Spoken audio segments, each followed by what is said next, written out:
Isang Iranian mother ang nasentensyahan ng 17 years in prison dahil lang siya ay followers ni Jesus Christ at nagtamo pa ng spinal injury. At ganyan po ang karamihan nararanasan ng mga Kristiyano sa iba't ibang panig ng bansa. Samantalang po tayo dito sa ating bansa, napakalaya po ng bansang ito upang sambahin ng ating Panginoon, purihin ng Panginoon, luwalhatiin ng Panginoon. Pero nakakalungkot na katotohanan, marami po sa atin na mga Pilipino ay hindi nagbibigay ng importansya sa Panginoon na kahit na ang laya ng ating bansa, marami po ang natatakot magpakilala sa ating Panginoong Jesucristo. Hindi ma-share ang pangalan ng ating Panginoon, hindi ma-share yung gospel sa ibang tao samantalang napakalaya ng ating bansa.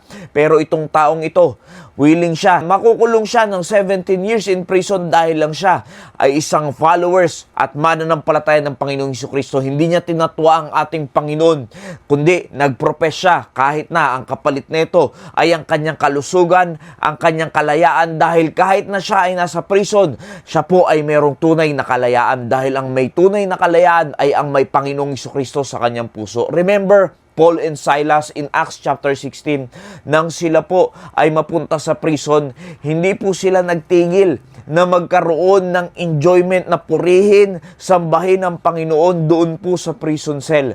Ganon din po ang babaeng ito, mga kapatid, na sa kabila ng sa kanya ay nakukulong siya dyan.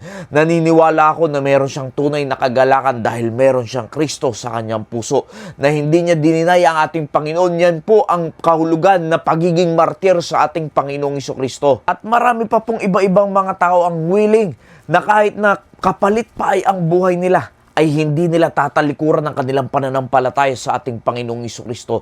Yan po ang tunay na espiritu na dapat meron ng mga Kristiyano. Ganyan dapat tayo katapang na ipangaral ang pangalan ng Panginoong Hesus, ipakilala ang Panginoong Hesus na kahit na ano pang kapalit niyan, maninindigan ka para sa Panginoon. Pero ang nakakalungkot sa atin dito sa Pilipinas, samantalang napakalayang bansa, ikinahihiya ng iba ang ating Panginoong Jesucristo. Kaya alam niyo po ang katotohanan, madali lang naman talaga sabihin na ikaw ay Kristiyano, pero mahirap magpakatotoong Kristiyano. Yung talagang pinaninindigan mo, talagang nilalakad mo ang pamumuhay bilang Kristiyano. Dahil ang pagiging Kristiyano, yan ay ang pagsunod sa ating Panginoong Jesucristo. Kaya alam niyo po ang sabi ng Bible, take up thy cross and follow me. Yan po yung pakahulugan na bitbitin natin ang ating mga cross. Hindi po yung literal na cross na pasan-pasan mo, kundi yung mga ganyang klaseng circumstances na nangyayari sa buhay ng isang Kristiyano, yung mga persecution na titiisin mo dahil ikaw ay naninindigan sa ating Panginoong Jesucristo. Sabi pa nga ng Biblia, maging ang mga magulang mo, maging ang pamilya mo ay pwede mong makaaway dahil sa ating Panginoong Jesucristo. At nangyayari po yan sa isang pamilya na dahil merong isang mananampalataya na naninindigan sa Panginoon, ay kagagalitan siya maging kanyang mga mahal sa buhay. Kaya mga kapatid, anuman yung pinagdadaanan mo na kabigatan, kahirapan dahil sa pangalan ng Panginoon, tatandaan mo, hindi lang ikaw ang nakakaranas niyan at mas marami pang mga tao, marahil mas mabigat pa ang nararanasan sa iyo dahil sa kanilang pagsunod sa ating Panginoon. Dahil sa bansang yan, sa Iran, ay hindi po madali ang sumunod sa Panginoon. Dahil bakit?